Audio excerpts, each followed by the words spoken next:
Some of you are probably wondering where I've been.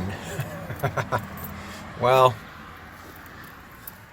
I went back to my hourly wage gig, and so I've been doing that part-time.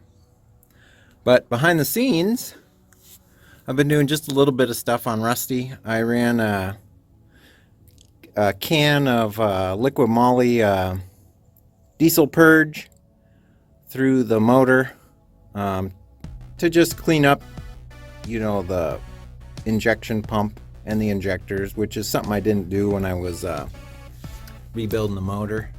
Today, I was working on this cool little thing. You guys might remember this from my LMTV series, build series, but I love these things. I'll leave a link in the description for these. These are badass. So basically what it is indoor-outdoor thermometers. Obviously that's indoor. I had the diesel heater running in here while I was doing this work, so it was freaking hot. Like, I had to open the doors up, it got so hot. And then the outside temperature. So I put the sensors, one of them is right behind this panel here, kind of hanging off of that wiring harness.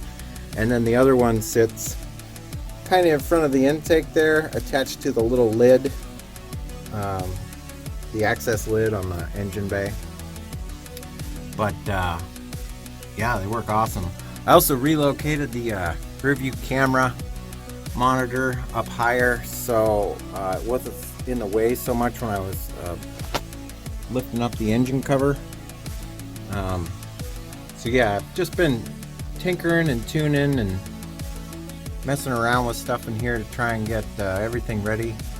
There's been snow in a couple spots, but it's areas that I don't know really well, and I still really need to learn what Rusty's behaviors are, so we need to take him to a spot we know well, and it isn't so treacherous and has the possibility of me getting stuck and losing Rusty and all that good stuff. So I still need to learn. I don't really know all the ins and outs of this crazy build that I did.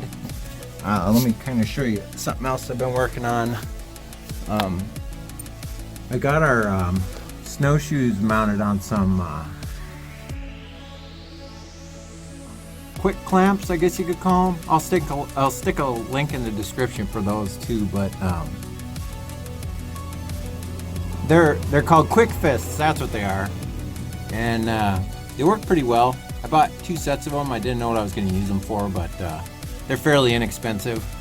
Also, kind of the main point of this video is you guys that were asking about paint and are you going to paint? Are you going to paint? Absolutely not. Look at this beautiful stuff that's going on up here. This is exactly what I want. Hence the name Rusty.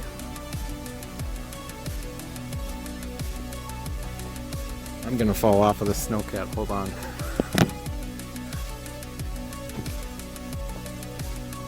if I can do this without falling.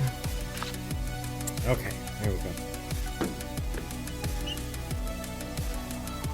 But yeah, check this out. This pattern is awesome. It's kind of like a tiger stripe, which is kind of what I was envisioning when I was hitting them up with the wire brush. Let me back off a bit so you can get a better view.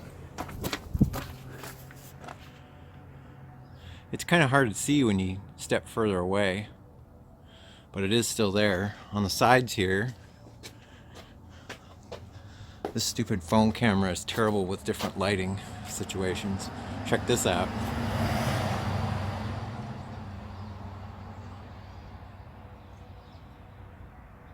Yeah. So every day that goes by and it rains out, and then it dries out and the sun dries it out, I get a little bit more, so I'm really excited about that. The tracks, the only part of the tracks that have had a little bit of rust on them are the wear pads, which is normal. But down inside here, I mean, even sitting out here, some of them are full of water from the rain, like this one's full of water. They aren't rusting at all because I waxed the living heck out of everything. Also, the frame is not, the tub and the frame, they aren't doing anything either because I waxed those. The CRC wax that I use, I'll leave a link in the description for that as well. That stuff is awesome. Can't say enough good things about it as far as weathering goes. I mean, look at the frame, it's so clean. I did the entire undercarriage with it, and the undercarriage and the frame and everything is all steel, so that's going really good. I fire up the motor maybe once every 2 weeks, just to keep the piston liners coated with some oil. The solar is working really good. It's keeping the batteries charged. You saw there on the inside that we're sitting at like 13.8 volts, so that's working out really well. I'll show you these little grippers that I used. Where do they go? Here they are. So yeah, come on. So these things, I'll stick a link in the description for these, but you can mount anything: shovels, axes, tools, whatever. They've got two versions. They got a 1.25 inches, and this is a 2.25 inches. So, but this is gonna be patina part 1. And I'll just keep updating you guys as I keep tweaking this, even though I haven't taken them out. Oh, the other thing I got are these little, I think they're 5-inch convex mirrors, so I can see the tracks, so I can, don't hit curbs and stuff like that. That was something that kind of freaked me out when you're driving around to load up on the trailers. You can't really see the tracks from the mirrors, so I put a couple of those on there. I'll leave a link for those in the description as well, along with the diesel purge that I use that works really good. I highly recommend that diesel purge stuff. It did take a little bit of noise out of the injectors, so they were probably a little bit dirty, but other than that, guys, that's going to be it for this update. Oh, and chain binders. I don't know if I covered that in an earlier episode or not, but I came up with some chain binders, and these are like 24,000 pound rated. Just way too much. Kind of goes along with the overkill theme. I came up with a pattern on the rear and a pattern on the front that works really good.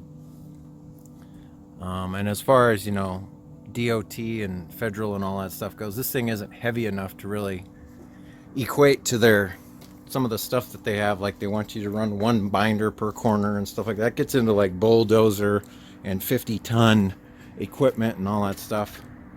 But I think that'll work out really well. But other than that, guys, I just want to give you a quick update on how things are going here. We got Overkill. He's ready to go. I got all the ODOT tape on it, .C2, and I got the rear markers in, and everything's working there. So, but if you guys like this episode, you like this update, I will keep throwing these up every couple weeks here, and definitely I'll put up a video if we do end up taking Rusty out. It's kind of going to be a spontaneous thing because the snow comes and goes around this area. So, but I appreciate you guys taking the time to watch this. And like I said, check the description down below for links to the products I mentioned in this video. But other than that, guys, I hope you're doing well. I hope you're staying safe. And as always, I'll catch you next time. See you later. Bye-bye.